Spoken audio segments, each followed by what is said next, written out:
World YouTube table site here, and found something interesting in a child movie star, Joel Pitler. I found it very interesting how one would disappear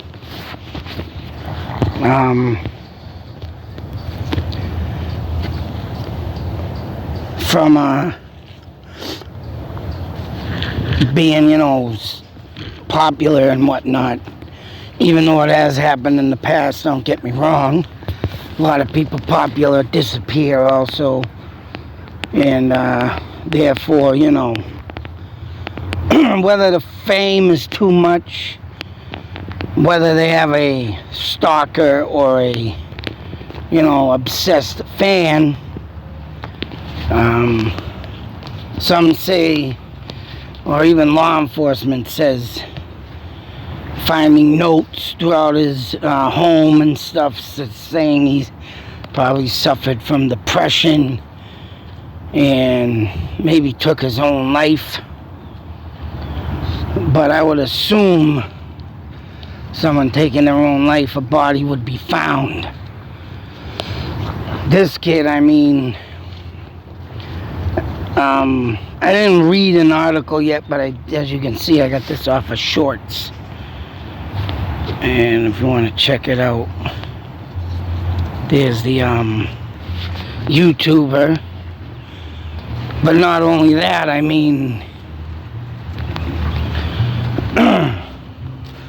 it's just, this is another case where not a lot of evidence, or let alone questions for answers, is, questioning the story.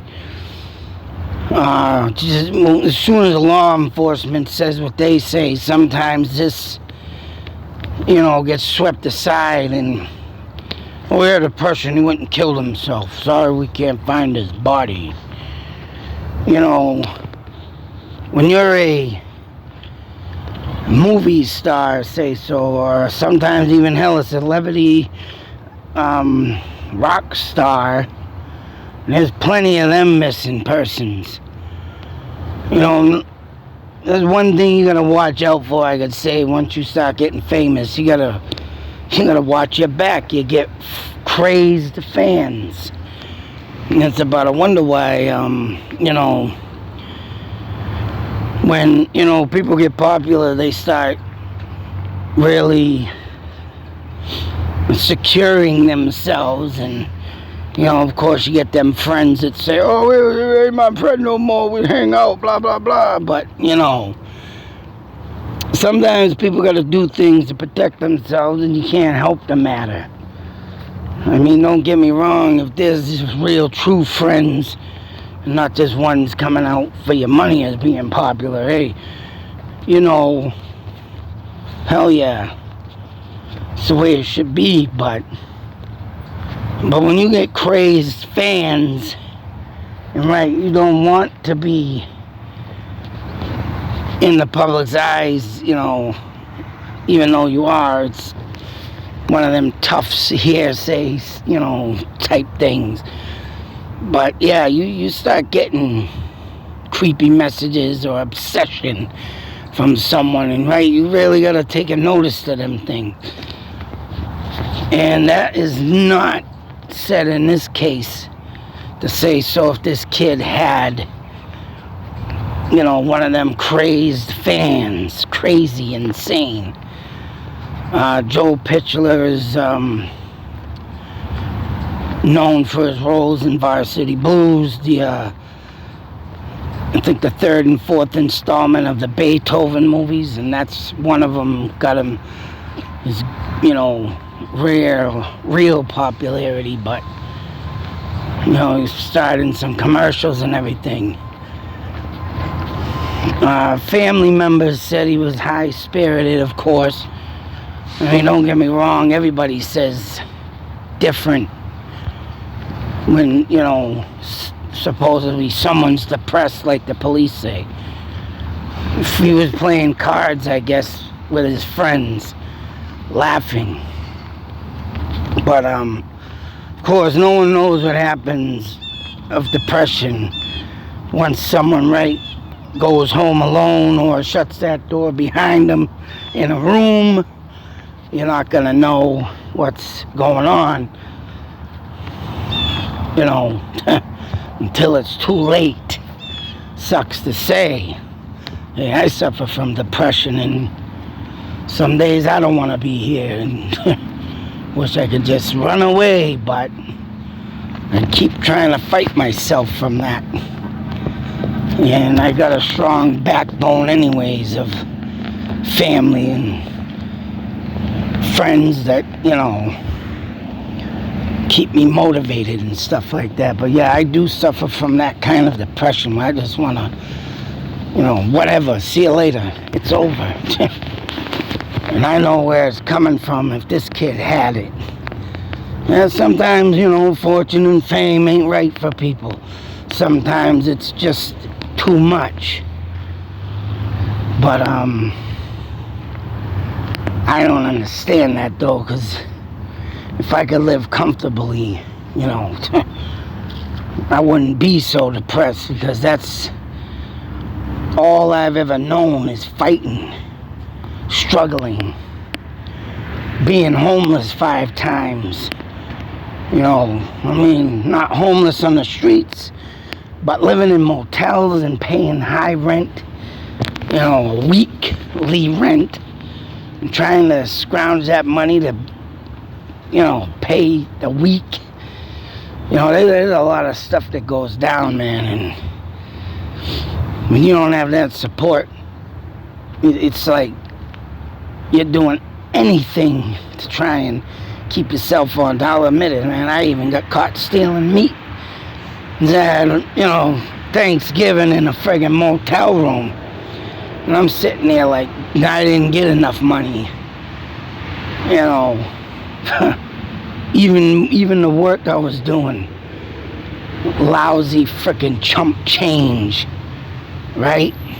Working for the man and being enslaved. But I'm just sitting there looking around like, wow, I'm gonna spend my fucking shit time in a motel room having Thanksgiving. And, you know, them bad times that I've been through, man. You just sit there and you got your kids that came along, and it's like you're struggling to keep them from having a rough life. It's tough, it is. That's why sometimes I don't understand why people, when they get up there. But then again, you gotta remember, some people ain't got the street smarts, and that's one thing that a lot of people lack of, is street smarts. And when you get brought up and raised into, you know, wealth and say so movie careers, yeah, you don't get the street smarts. You're not out there in the bottom of the barrel. So it's tough. It's hearsay. Tough to say that, you know, why one can't handle the fortune and fame. Because you gotta have nothing to become something, to understand and realize, you know, the real meaning of having that upper hand. And when you're like me and eating crap out of the barrel every day, your effing life, and something comes along that's good, it's like, try and keep it that way. But sometimes it's tough. And then, like I say, depression, man. But anyways, if he did have depression and it was secret, hidden, well then, right, why ain't a body been found? There's something about him might have jumped off some bridge near where he lived, but still no body, no nothing. So I believe this kid might have been, right, had some type of crazed fan, or maybe even got himself into something that he shouldn't have. You know, things like this happen. And why this ain't, and this is why I always say, in a case like this, you gotta have just more than one thought, theory, idea. You need to friggin' use your imagination and expand all this. You just can't have, oh yeah, depression, there's notes, there's this in his house, and that's what we're judging our books on, and just, not close the case. But we ain't gonna look any further into this, and if we find the body, we find the body, but you just can't do that. You gotta take every possibility, every type of theory out there in this type of situation and use it. You gotta be thinking like this is treated like some type of abduction or obsessed fan, or someone just in a bad mood and murdered him, or someone just didn't really like him. And yeah, it's sad because you don't hear nothing in this case about witnesses, more than just friends. If anybody's seen him, or was he last, it's just a depression mode, and when people suffer from depression and they disappear, well, there's nothing you can really do about it, because signs and warning signs weren't meant, and it's just a very sad situation to even talk about.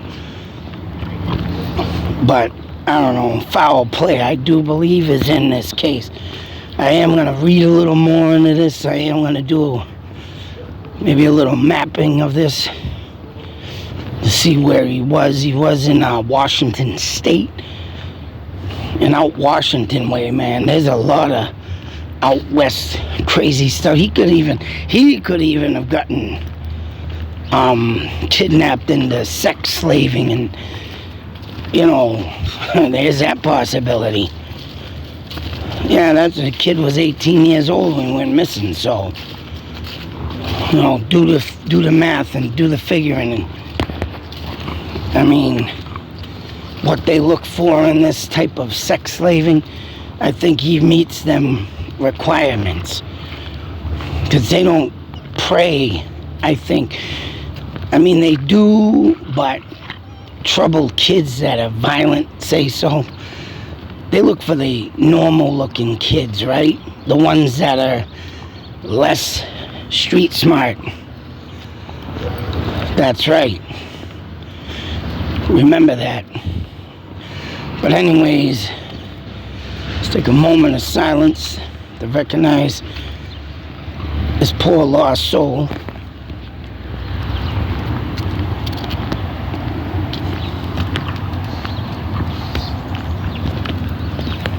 And all I can say is hopefully they find a body one day. And hopefully this disappearance acts that come up very too often will one day hopefully stop. Because someone needs to put a stop to these little scumbags out there thinking they're the real deal of the boogeyman. Hopefully the boogeyman, that's right, comes and gets them. Till then, next video, be safe, take care, and always beware. This stuff's still happening to this day. Out.